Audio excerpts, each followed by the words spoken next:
Welcome to the Homeschool Mom Chat here on the Homeschool Life Coach channel. I'm Teresa Wiedrich, the certified life coach, graduated homeschool mom, and biggest cheerleader of Julie Bogart, because Julie is our cheerleader. She's been rooting for us for years, and I'm here to celebrate her book baby. It's the baby shower for her newest book. So welcome, Julie.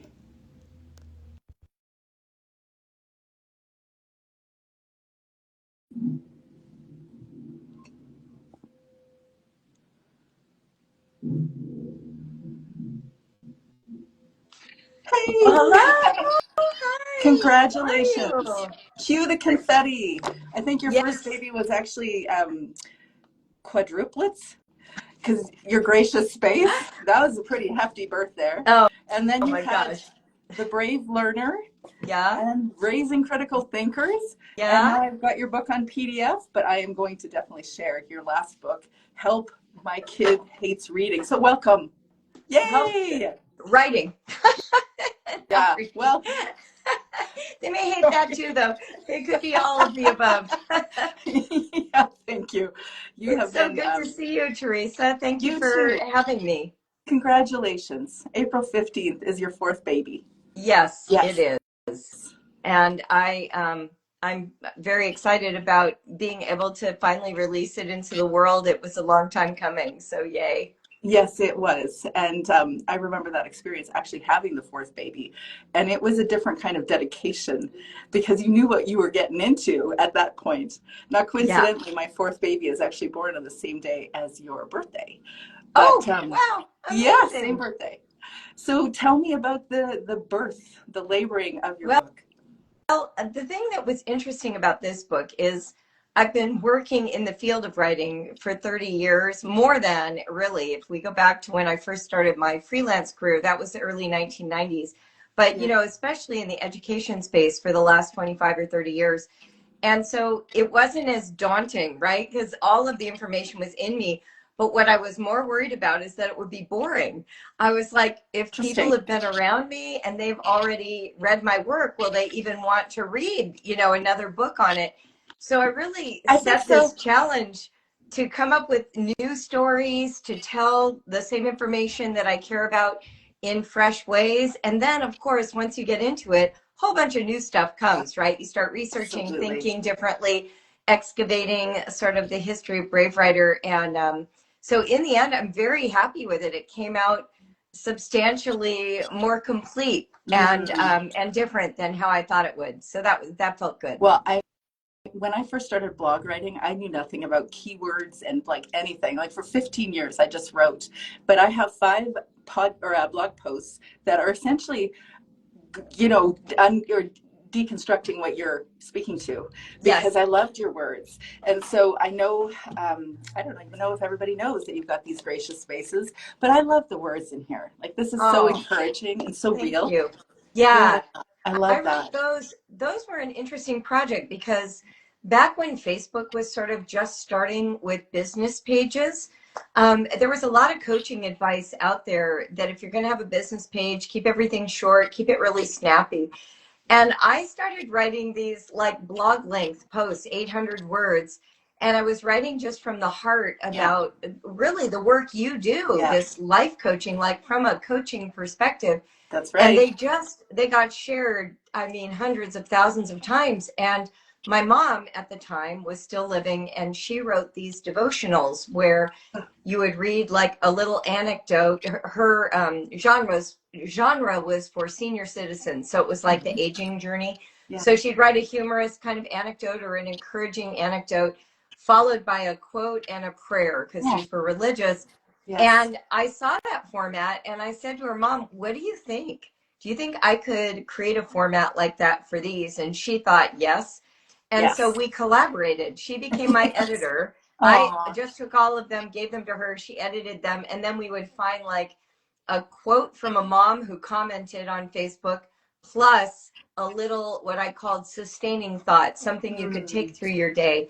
And so it's, my mom that's is such a wild. huge, yeah, she's such a huge role model and influence on my life. And so Yeah. it's amazing that you would bring that up today because we really worked on those together and she was the source of inspiration for the format and everything. She sounds really lovely. I wish I could have actually met her because I'm sure we could have talked for hours. I can hear Oh, it in her tone. no, she was Yeah. incredible. And she Yeah. did come on a variety of experiences with me. When I spoke at conferences in California, she Yeah. often came. Yeah. I went to this Moroccan dinner that a whole group of moms organized Oh. for me, and my mom was with me, and there was like belly dancing. And those moms have all reached out to me since my mom died, and Hmm. I've had her speak a couple times at conferences. So yeah, we were extremely close, and I miss Hmm. her Yeah. terribly right now. But I also feel her presence and Yeah. closeness because of the topic. Yeah. Yeah. She sounds like a beautiful example for you, and how you spoke about her, that she was not just supportive, but that I think I remember you sharing that she came from a place that really shed a lot of the inauthenticity. It was like a requirement to be fully her, and then she was genuinely supportive of her kids, which is pretty cool. Oh, so much. Mhm. No, my mom was really a great role model for grandparenting, mothering, and then even just things like being a friend and being a self-employed woman. I mean, Mm, she built beautiful. her entire career when she got divorced. I was Yeah. 17, and Really? she had to, yeah, I mean, her first book was called Every Woman's Guide to Family Finances because she had to teach herself Oh, in good. 1979. Then Yeah. I think that book is still needed. Hi, seriously. Yes, seriously. I think yeah, well, I won't go there.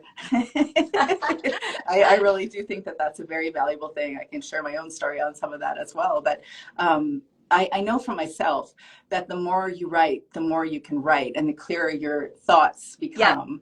And when I listen to you, I routinely listen to you, and I don't routinely listen to all the homeschool podcasts because I'm Mm. like, this is 20th. I think it's like my 19th or 20th year that, or maybe more, that I've been in the home education realm, and I've talked about everything, but I hear you synthesizing all the things, and I'm like, oh yeah, I always resonate. Yes, that. Yes, that. And Amazing.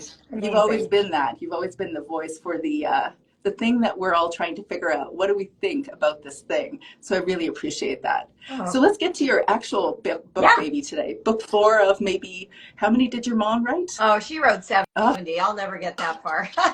gotta go. Yeah, I'm sure you could figure out how to do that. But tell me about your book and why did you actually create it? What was it for? Yeah, that's such a good question because I really put off writing a book about writing because Brave Writer really speaks for itself. The Yeah, curriculum, the classes. You know, my mom wrote books. I was writing curriculum, right? I was writing yeah, classes. I was thinking about how to get these ideas, these principles into the hands of educating parents. And I think we've successfully done that. I was afraid that if I wrote a book, parents would be like, well, did we have not enough of the information in your materials? oh, Or would they yeah, like buy this book and then not buy curriculum? Like those were all really realistic questions. But yeah, my editor said something to me that really changed my thinking. She mhm, said, you know, there's a difference between reading curriculum with the thought of immediate implementation today with a child and actually reading a book that yes, you can listen to while you wash dishes or take your power walk, where you can kind of sit and saturate in the ideas and allow them to like shape and change you. that's And right. when she said that, I thought, you know, this is what I've wanted. Like I'm constantly telling people, read the guidelines, read the coaching guide. But I think they're more likely to do it if they're reading it in a book with storytelling and narrative and longer explanations. And so actually, when I first started writing, I thought, oh no, is it going to feel like a retread? And in the end, it really didn't. I found No. so many new ways to express things, new examples, new stories. So that felt really good. Yeah. Yeah, I noticed because I'm doing, YouTube podcasts, tons of writing, all sorts of different places, that people don't even necessarily see it or hear it, or they need to have it reintroduced as a thought. Yes. So I don't think you can write enough. And people love your voice because Oh, why? Everybody tell me why in the comment section, because you're rooting for us. Like I've always felt that energy. Everyone feels that energy, and you're your mama. oh. That's it. But you know, one of the things that I was really surprised by, a lot of people who got the book early or people who got it quickly and started reading it today, Yeah. The number of people who've told me that my introduction made them cry blew my Oh, mind. okay. Like Tell me. I did not write it thinking people would cry. I think the introduction is good, but it really moved me. And so I've been asking, why are you crying? Why are you crying? And I realized, and maybe this is to your point about the rooting for you, I Hmm. think I do have a knack for naming the actual experience a parent goes through Yeah, with their you do. kids.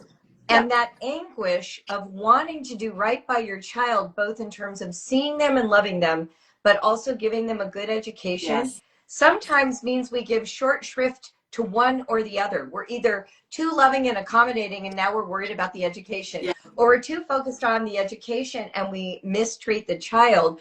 And I'm really saying it's possible to have both. Yes. And I think that seems to be connecting with people. So that really, if you have that feeling, like even if you have a kid who loves writing and you're worried you're going to ruin it with your reaction, this book will help you because I'm giving Ooh. you actionable ways to encourage writing without harming your relationship. And that's really the goal.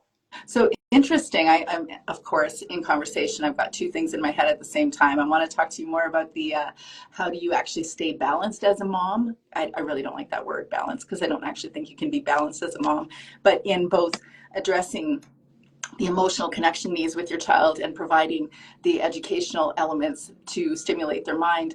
But because this is, and of course you're welcome to address that, but I also, this is the purpose, and this is for the purpose of celebrating your book and sharing Mm. the details from your book. And so when it comes to the writing element, I know for myself, I was the kid pulled back at the back of the class who couldn't read. I wasn't read to. But as soon as I got an allowance, that was when I bought a little journal, and every day I would write very profound Oh, words.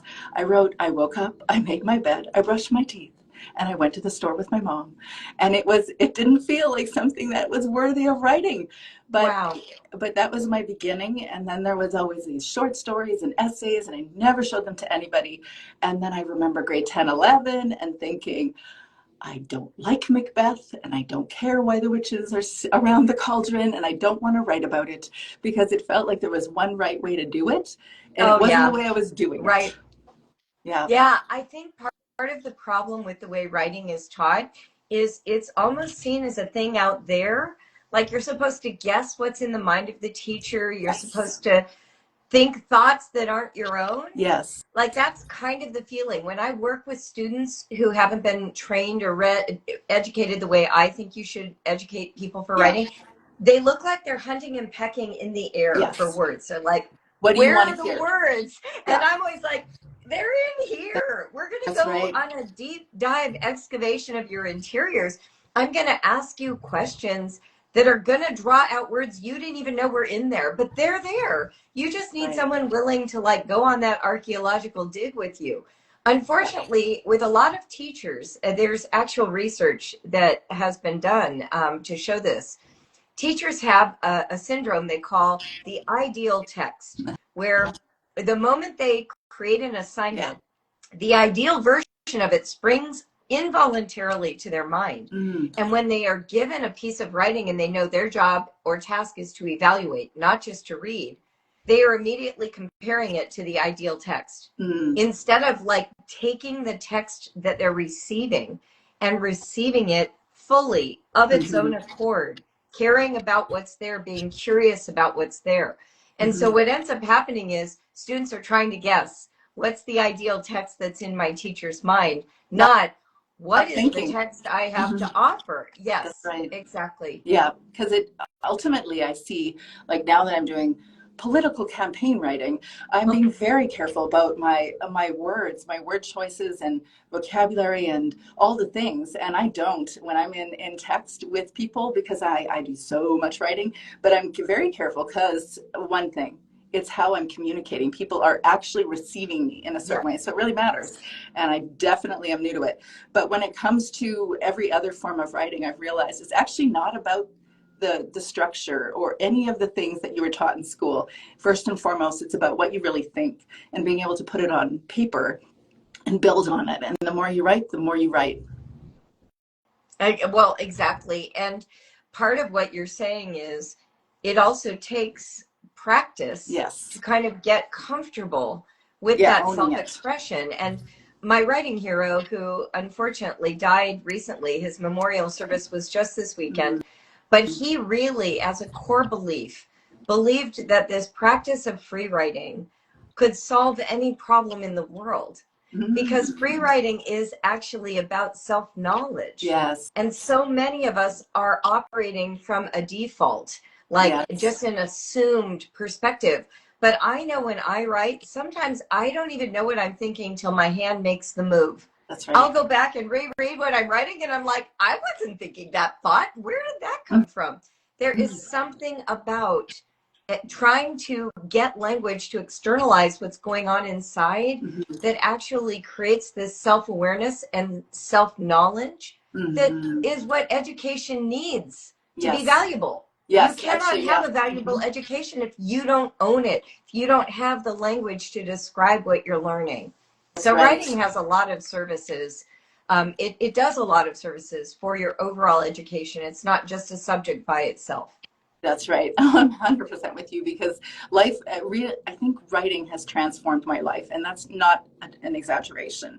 Me getting like the challenges that I had as a child and being able to write them down and process them and actually seeing them outside of myself, recognizing it was a story outside of me, that was so healing in itself. And then being able to rewrite the story. And I've rewritten my memoir so many times, and part of me thinks is it's probably just for me. Right. And the coaching is different, because the people can find out the details of the story, but it's not as resonant as the you too can rewrite your story. Oh, but you can't do that. Good. You can't do that unless you know. There's research that shows, and you'll hear it on various podcasts. That's where I first heard it. There's research that shows that if you write about a traumatic event 15 minutes a day for 4 days straight, it's equal to some quantity of therapy. Like, you can actually heal that trauma by visiting it 4 times in a row, 15 minutes a day, in the physical act of writing. Now, they urge you to do it in longhand, but they haven't shown that there's any difference in effect with typing. Interesting. So truly use either one.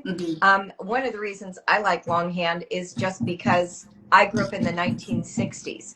But if you grow up in this era where people are actually typing most of the time, go with whatever allows the greatest flow for your thoughts. Yeah, that's beautiful. I actually find that the personal writing is better with a leather journal that's leather bound and has one of those things that wrap around. Yeah. You know, and that's my preferred way to do personal writing. But then I voice to text all sorts of different stuff, mostly because my hands and my wrists are like, yeah, okay, you need to find a different way. But whatever way it comes out, it has to be your genuine thoughts. Yes. And the things that you might be afraid to speak into the world. Because as you do that, it bolsters your true confidence and greater sense of awareness. And then you own it, and then you look at it and you go, yeah, but I think this, but not quite. And then you listen to Julie, and then you go, and also I see it a little bit different, and many other people too. But I love the words that you shared from Peter Elbow on Threads. Was that the same quote that you shared just now? The quote, yes, I'm trying to remember what I shared on Threads. I'm not sure. But the quote that I used, the quote that I used as my epigraph is from Peter Elbow, and it is, everyone with a native language has what it takes to write well and punctuate adequately. The reason I love that is because we tend to think the other way around, that we're trying to punctuate adequately, punctuate well and write adequately. But it's so important to flip that around, and especially with kids. So here we are talking about free writing and journaling and how it helps you get to know yourself. But kids are in a school system, and a lot of times even a homeschool environment, where the priority is on spelling and punctuation. So they are literally dumbing down their thoughts to match the level of mechanics they can do well.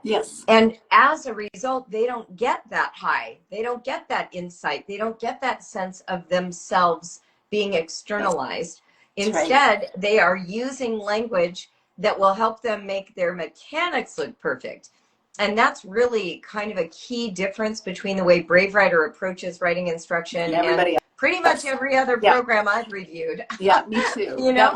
That was why I was drawn to you. Like, I don't remember which kids attended some of your classes, but it reaffirmed what I already knew about professional writing, and it is first thought. You Yes. have to first be able to capture the thoughts, and then worry about the other stuff. And Yes. because you're missing out on the most important stuff. So I remember you saying this, but I know this from experience with your work, that it is very much you owning your thoughts and considering your thoughts and being curious and practicing the writing process. And then let's look at how the punctuation is actually contributing to communicating clearly. That's right. That's the order. That's right. And when you're teaching the mechanics, don't use your child's precious piece of writing to talk about commas. Yeah. Go use Laura Ingalls Wilder or E.B. White or Yeah. Roald Dahl. Like, use somebody else's writing. That's why I'm such a fan of those Charlotte Mason practices of copywork and dictation, Yeah. because those allow a child to give full attention to the mechanics without also generating original thought. Yes. And then when they're doing original thought, they will borrow into their own writing whatever they have facility with. But if they're not doing it, it means they don't know it yet. So you just keep Hold track, on. make a list on a separate sheet of paper somewhere for yourself, and then find copywork and dictation passages that target the weak area. If they're not good at capitals at the start of sentences, if they're not doing them in their original writing, that means they don't know to do it yet. Right? So we've got to practice using someone else's writing. Yeah. And then the other trick that I think is really helpful for kids is, before you look at it, have them go read it again. You can even say, remember this week we looked at capitals at the start of sentences in copywork. When you go back through and reread your free write before I see it, go through and make sure you like all your choices. Yes. Not make sure you got it right. Yeah. Just make sure you like your choices. That's Go through, look at each sentence, and see if it matches what you really want for that sentence, following these conventions. Yeah. It's amazing how much they can catch of their own mechanics when they have a little time and distance. It's very hard to do both simultaneously for an 8 or a 10 or a 12-year-old.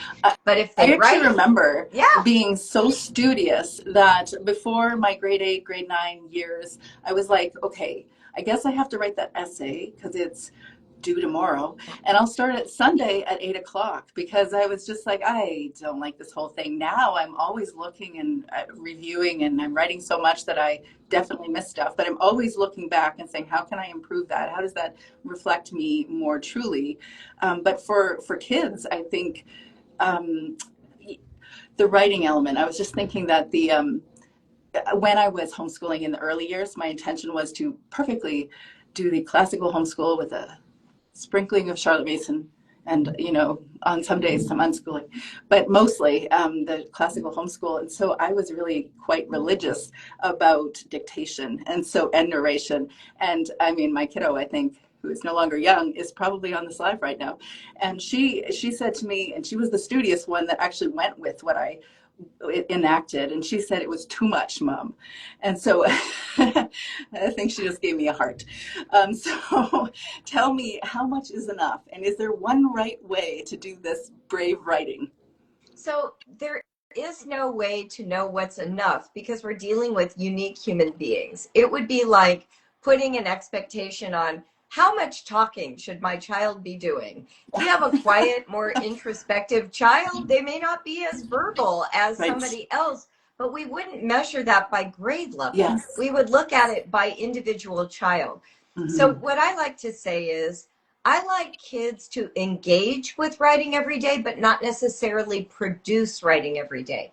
So what do I mean by engagement? I mean listening to a read aloud, playing a word game, reading some poetry, watching television. They should have some relationship to language happening every day.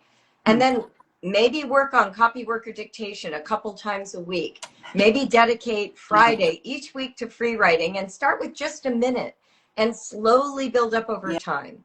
And then the last thing I will say is, if you're doing like a writing assignment, like a report, or they're going to make a homonym book, or they're going to write a descriptive paragraph, take your time.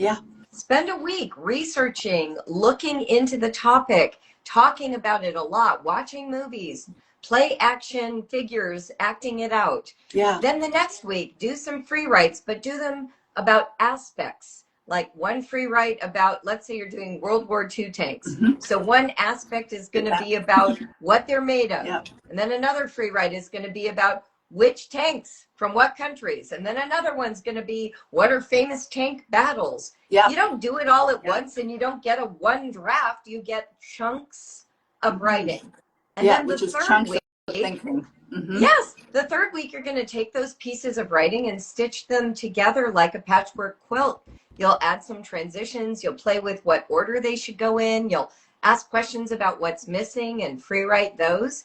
And the final week is when you go through and you look to see, can I improve any sentences? Is there more I wanted to say? And the very last day you do what I call a mechanics mop-up, and I give a bunch of instructions for how to do that in the book. But you could take a month working on just a couple of paragraphs about one item. And it doesn't instead of this idea that you do this at, 2 paragraphs a day, and there's no research and they have to be perfect. Like, that's so unreasonable. Yeah. And at the end, it does not have to be so cleaned up that you can submit it to a journal or a writing, whatever. It can be just whatever it is. Exactly. Yeah. And, I was just thinking that when you were speaking about writing, that ultimately we're also trying to enable their voices to say the things that they think. And I know I've heard you speak about your kids and their writing projects, but even when I look at my kids' writing projects, which I will probably go to the grave with, but I see them and their choices and the way they express themselves is very much an expression of who they are. Yes. And it still stands, even as adults. Well, think of it this way. Imagine taking the annual school photo of your child, right? Imagine if someone told you the goal of taking those pictures is for them to grow up to be an adult. And so you got in there and started photoshopping these pictures so that they look like they were grown-ups. This is the way most writing programs are. They're like, you have this raw self-expression. Now fix it so it sounds like a grown-up said it. Instead of being like, wow, this is the mind life of a 5-year-old. This is the mind life of a 9-year-old. This is the mind life of a 14-year-old. And noticing this gorgeous development over those 15 years that you're with them. I know for me, when I go back and look at my kids' writing, and believe me, I saved it all. It is even more meaningful to me than photographs. The things they wrote about, the thoughts they had, even the sort of painful ones to read, like when they say they hate writing or this feels hard. It's such a raw sort of representation of the child I loved. And I love photos too, but you can have this sort of journey record of who your child was through their writing that is really precious. It is. If you focus on that self-expression and not just fulfilling state requirements. I call it deschooling or unlearning, unhelpful schooled mindsets. And you, and I can't remember where I put that, but you described it similarly, different words, clever words. Do you remember what it was? Or in the book? Yes. Now I know I've got it here. Okay.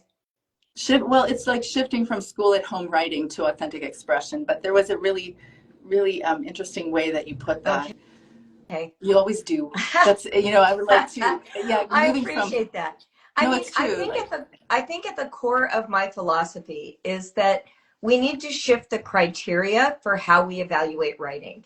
And I want the criteria to be that it was powerful and interesting to read, not accurately spelled and punctuated. And so whenever I think about, I think about, like, you just finished reading a novel, like I'm in a book club right now and we're reading A Room with a View. The comments from the group are not, what a master of commas, what a fabulous use of semicolons. They are about the content. And so the transcription skills matter. We want to teach them, but we need to devalue them. And then on the flip side, we want to overvalue the content. We want to be so interested in it that our kids experience our admiration, our validation, the fact that we're entertained and moved and touched by it. That's what leads to writing growth. And self-growth, all of it All of it together. All together. of it together. Right. So what's the right use of the semicolon? Because, okay, no, actually I know a bunch of ways to use it, but I would prefer not to use them. I like dashes. So what about Well, that? honestly, you can use either. The em dash is far more popular today than the semicolon of years gone by.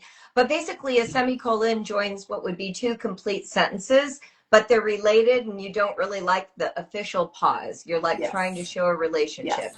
And then the other way the semicolon is used, which is probably my favorite, is when you have a series of descriptors, but those descriptors are longer than a single word. Mm. So if you're like describing something and each description is more than a single word, don't use commas, use semicolons, because that helps keep the words grouped.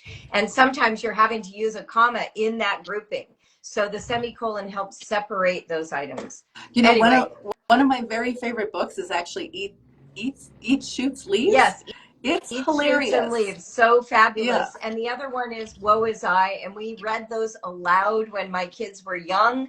That is a far superior way. My mom was really good friends with the two women who are called the Grammar Patrol, Oh, and they wrote the books Nitty yeah. Gritty Grammar and More Nitty Gritty Grammar. And those are just beautifully, like they use cartoon illustrations for all the different grammar principles. So they're also wonderfully fun with kids. That might be But thank you, a sign that Teresa. we're a little nerdy about writing as we Yeah. go. No, So no, that's fun. I mean, listen, the Chicago Manual of Style is over 1,000 pages.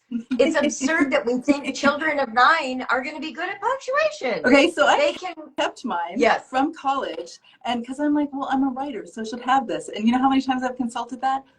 I don't know, but very few. Let's just say right. very, very few. Well, the Yeah. only time we use it is publishing, right? So if we're going to Mm-hmm. publish something, then my editors, and Mm-hmm. that's their job, Yeah. is to go and make sure everything's Yeah. right. But for the average person, punctuating adequately is the only goal. Right. Yeah. Yeah. Yeah. So a note on AI, I'll just declare it. I find it very useful. It levels me up. It actually helps me to see things sometimes from a different perspective, though mostly ideas aren't my challenge, but transitions have been my challenge. And so I've learned a lot from it about transitioning. I love that. Yeah. Yeah, I mean, honestly, it's a time saver. If I need to come up with an email subject line, it's not that Mm-hmm. I can't. It's Yeah. just nice that it'll generate 6 and I pick one and edit it and I'm done. Yeah. There It's will like be a so coach. many powerful uses for AI. What Mm-hmm. we have to do, though, is recognize that the temptation to use it instead of Yeah. learning Yeah. is not Thought because so. children are cheats. It's because of the structure of education, the way that we evaluate and grade and reward our students. And so Yes. until writing becomes personally meaningful, cheating is actually expeditious and logical. And we have to acknowledge that. Yeah. Yeah. Um, I heard you say that in, I think it was the last podcast episode. yes, And and it's also in my yes, book. It's the last of course it chapter is, because you of were this reading book. from your book. Yes. Yes, exactly. Teresa, thank you for having me on today. This was You're really welcome. fun. I It so really appreciate was. it. I always enjoy chatting with you, and congratulations. I hope that you can have a lot more breathing space because I know how big this birthing experience is. Yeah, it So, totally is. But I love spending time with you thank and I you. appreciate the invitation and Thank you. I look forward to working together more in the future. Yes, beautiful. So where do we find your book? Everywhere? Everywhere. It's Yeah. everywhere now. Yes. Actually, all the online stores. And if your local bookstore is an indie, you can always order it if it isn't already there. But they shipped a lot, so I think it's pretty much We're all good. over We're now. everywhere. Yeah. Okay, so beautiful to have you here, and Thank you. congratulations. Cue Yay. the confetti. I hope you sleep. Yay. Thank We'll you, see you soon. Teresa. See you See you, later. everybody. Bye.